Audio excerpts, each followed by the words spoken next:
नमस्कार दोस्तों। कभी कभी जिंदगी हमें रोकती है ताकि हम अगला कदम सही दिशा में उठा सके। तुला राशि के लिए मई का महीना बिल्कुल ऐसा ही है। थोड़ा चुनौतीपूर्ण, थोड़ा उलझा हुआ, लेकिन पूरी तरह से आपके नियंत्रण में होगा। तुला राशि का स्वभाव क्या बताए? संतुलन, शांति, समझदारी। हर स्थिति को दो पक्ष में देखने वाली आपकी राशि है। आप जल्दबाजी में नहीं चलते। आप सोचते हैं, समझते हैं, फिर कदम बढ़ाते हैं। लेकिन इस महीने में आपकी इसी संतुलन की परीक्षा होने वाली है, क्योंकि हर तरफ ग्रहों की स्थिति आपके विरोध में रहेगी और दूसरी तरफ गुरु आपके भाग्यस्थान में। और अपने अंतिम चरण में यह गुरु आपको पूरी तरह से सहयोग देने वाला है। मतलब हालात ऐसे रहेंगे जहां चीजें आपके अनुसार नहीं चलेंगी, लेकिन पूरी तरह से बिगड़ेंगे भी नहीं। महीने की शुरुआत थोड़ी अस्थिर महसूस हो सकती है। पहले 15 दिनों में आपको ऐसा लग सकता है सब कुछ मेरे हाथ से निकल रहा है। कुछ बातें मन के अनुसार नहीं होंगी। कुछ अनुमान गलत भी साबित हो सकते हैं। और कभी कभी ऐसा भी लगेगा कि इतनी प्लानिंग करने के बाद भी क्यों काम नहीं हो रहे हैं। लेकिन यहां एक बात समझ लेनी बहुत ही ज्यादा आवश्यक है। यही आपकी सोच और हकीकत नहीं है, क्योंकि इस समय में पूरी तरह से कोई भी जो बातें हैं वो चरम तक नहीं पहुंचेगी। स्वास्थ्य के मामले में अगर देखा जाए तो शुरुआत के 15 दिन आपको थोड़ी सावधानी बरतनी होगी। मानसिक तनाव बढ़ सकता है, थोड़ी बेचैनी महसूस हो सकती है और शारीरिक थकावट भी महसूस हो सकती है।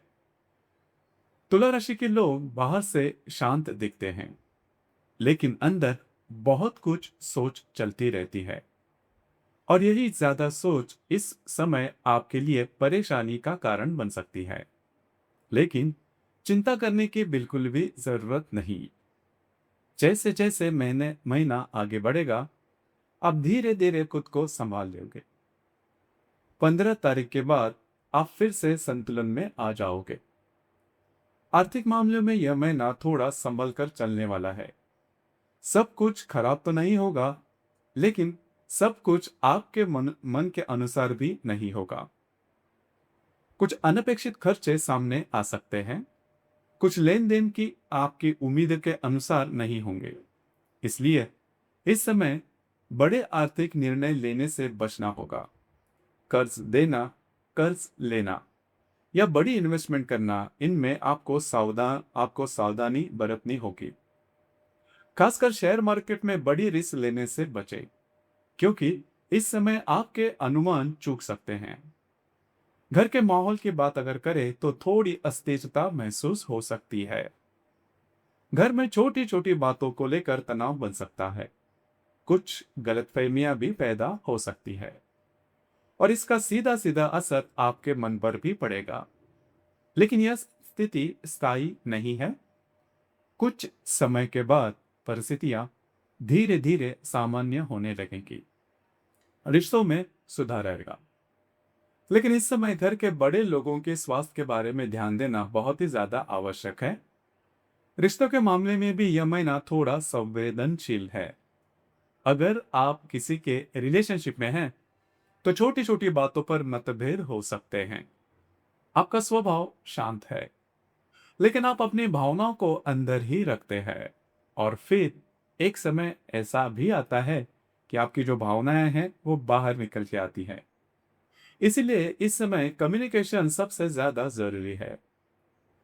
वैवाहिक जीवन के मामले में अगर कहा जाए तो छोटी छोटी बातों को लेकर तनाव हो सकता है। जीवन साथी के साथ मतभेद या उनके स्वास्थ्य से जुड़ी चिंताएं, इन सब का असर आपके रिश्ते पर देखा जा सकता है। लेकिन यहाँ एक आपकी ताकत भी है: संतुलन, धैर्य और समझदारी। अगर आपने इसे बनाए रखा तो हालात संभल जाएंगे। कार्य क्षेत्र की बात यदि करें तो वहां भी माहौल थोड़ा बहुत भारी महसूस हो सकता है। छोटी छोटी बातें बड़ी हो सकती है, कुछ मिसअंडरस्टैंडिंग भी हो सकती है, लेकिन याद रखिए यह सब कुछ स्थायी नहीं है। इस महीने सबसे जरूरी क्या है? अपने सिद्धांतों को समझते हुए आगे चलना। हालात चाहे जैसे भी हो, लोग चाहे जैसा भी व्यवहार करे, आप अपनी राह से न चुके, क्योंकि गुरु की कृपा आप पर बनी रहेगी और इसी वजह से कोई भी स्थिति हाथ से बाहर नहीं जाएगी। 15 तारीख के बाद परिस्थितियां धीरे धीरे बदलने लगेंगी। आपको फिर से चीजें कंट्रोल में आने लगेंगी। आपका जो मन है वो शांत हो जाएगा और फिर आप फिर से संतुलित होकर निर्णय लेंगे। खासकर 17 मई से लेकर 22-23 मई तक के बीच ज्यादा सावधानी बरतें। इस दौरान अपने स्वास्थ्य का ध्यान रखें। कोई नई शुरुआत न करे, किसी लालच में न आए और बड़े आर्थिक फैसले बिल्कुल भी न ले। इस महीने 1 और 31 तारीख को पूर्णिमा है और 16 तारीख को अमावस भी है। इन दिनों के आसपास आपकी भावनाओं में उतार चढ़ाव ज्यादा रहेगा। इसीलिए इस समय विवादों से दूर रहे, बड़े वादे करने से बचे और शांत रहे। कुल मिलाकर देखा जाए तो यह जो महीना है यह आपके लिए चुनौती जरूर है, लेकिन हार का संकेत बिल्कुल भी नहीं। यह महीना आपको रोकने नहीं आया, यह महीना आपको मजबूत बनाने आया है। आप कितना संतुलन बनाए रख सकते हैं, आप कितना खुद को संभाल सकते हैं, यही इस महीने की असली परीक्षा है। हालात चाहे जैसे भी हो, जो खुद को संतुलित रखता है वह ही अंत में जीतता है। धन्यवाद।